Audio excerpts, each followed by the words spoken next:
बात सूरजपुर की कर लेते हैं। सूरजपुर में महिला से हैवानियत का मामला सामने आया था। कल विस्तार से आपको खबर दिखाई थी, आपको यह भी बताया था कि वो हैवान पति जिसने हैवानियत की सारी हदों को पार कर दिया था, अब उसे गिरफ्तार कर लिया गया है। पत्नी को बंधक बनाकर उस हैवान ने सबसे पहले उसके साथ मारपीट की, उसे बंधक बनाया, उसे जबरन पेशाब पिलाई गई और इतने पर भी मन नहीं भरा तो उसका मुंडन भी करा दिया गया। इतना ही नहीं, पुलिस को खुली चुनौती ये दरिंदा देता हुआ नजर आया था। इसने कहा था पुलिस मेरा कुछ नहीं बिगाड़ सकती, तो अब इसे गिरफ्तार कर लिया गया है। सूरजपुर का यह मामला है जहां इस हैवान पति ने अपनी हैवानियत को इस कदर अंजाम दिया कि देखने सुनने वाले भी हैरान थे।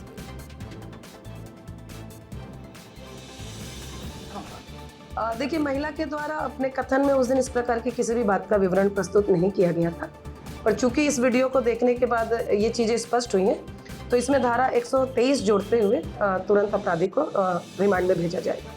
मैम, आरोपी वीडियो में कहते हुए दिख रहा है कि पुलिस चौकी में बता के आपको मारने वाला फिर वो जान मारने।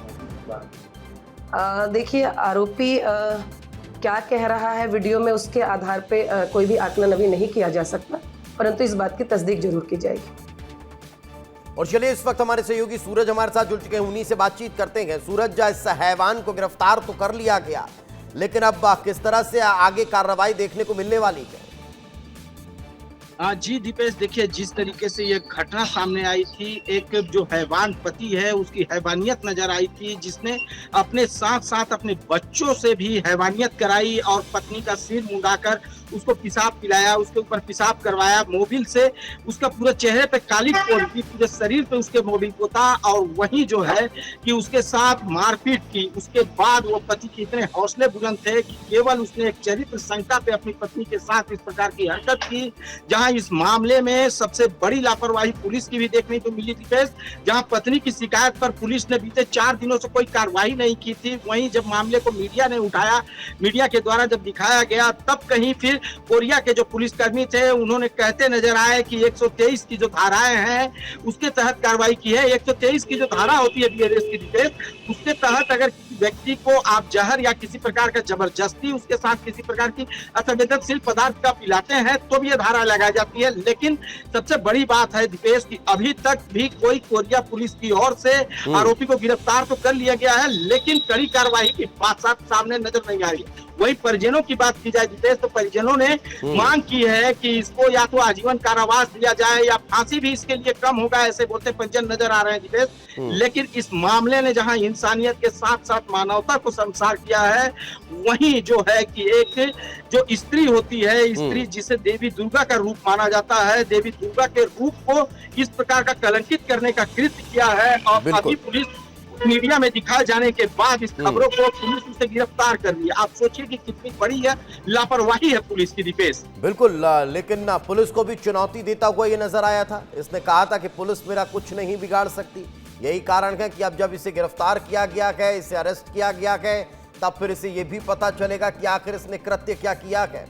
आओ ताओ गुस्से में इसने आकर जो कुछ किया, उसने न सिर्फ हैवानियत को अंजाम दिया गया, उसने न सिर्फ ये दर्शाया गया कि कैसे निकृष्ट मानसिकता इसके जहन में थी, लेकिन ये भी स्पष्ट हो चुका है कि इसने पूरे पुरुष समाज को शर्मसार कर दिया है।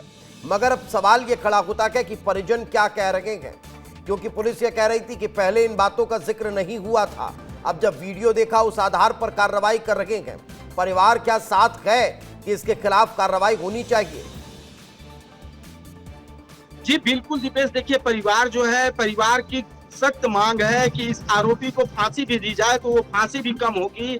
लेकिन जहां पुलिस की बात की जाए तो पुलिस ने अब तो वीडियो देखने के बाद आरोपी को गिरफ्तार कर लिया, लेकिन सवाल यही खड़े होते हैं दीपेश की क्या पुलिस ने उस दिन उस औरत से सारी डिटेल नहीं ली, केवल उसकी शिकायत के आधार पे ही जो अनौपचारिक जो औपचारिक धाराएं हैं वो लगाकर कार्रवाई कर दी? क्या उस वीडियो को देखने की जहमत पुलिस ने नहीं उठाई? और आज जब परिजन वो आवाज उठा रहे हैं, एक जनप्रतिनिधि के साथ आके, स्थानीय जनप्रतिनिधि के साथ आके जब इस आवाज को उठा रहे हैं, तब कहीं पुलिस जाकर मामले में कार्रवाई करने की बात कर रही है। बोरिया पुलिस की कार्यशैली लगातार सवालों के घेरे में रही है दीपेश। आप देख सकते हैं बीते दिनों भी जो मामला हुआ, और इस मामले ने भी कहीं ना कहीं शर्मसार किया है। वहीं इस व्यक्ति की बात की जाए, ये जो आरोपी है खड़े हो जितेंद्र रहे हैं कि समय रहते क्यों इस पूरे मामले को लेकर एक्शन नहीं लिया गया। फिलहाल बहुत बहुत शुक्रिया इस तमाम जानकारी के लिए।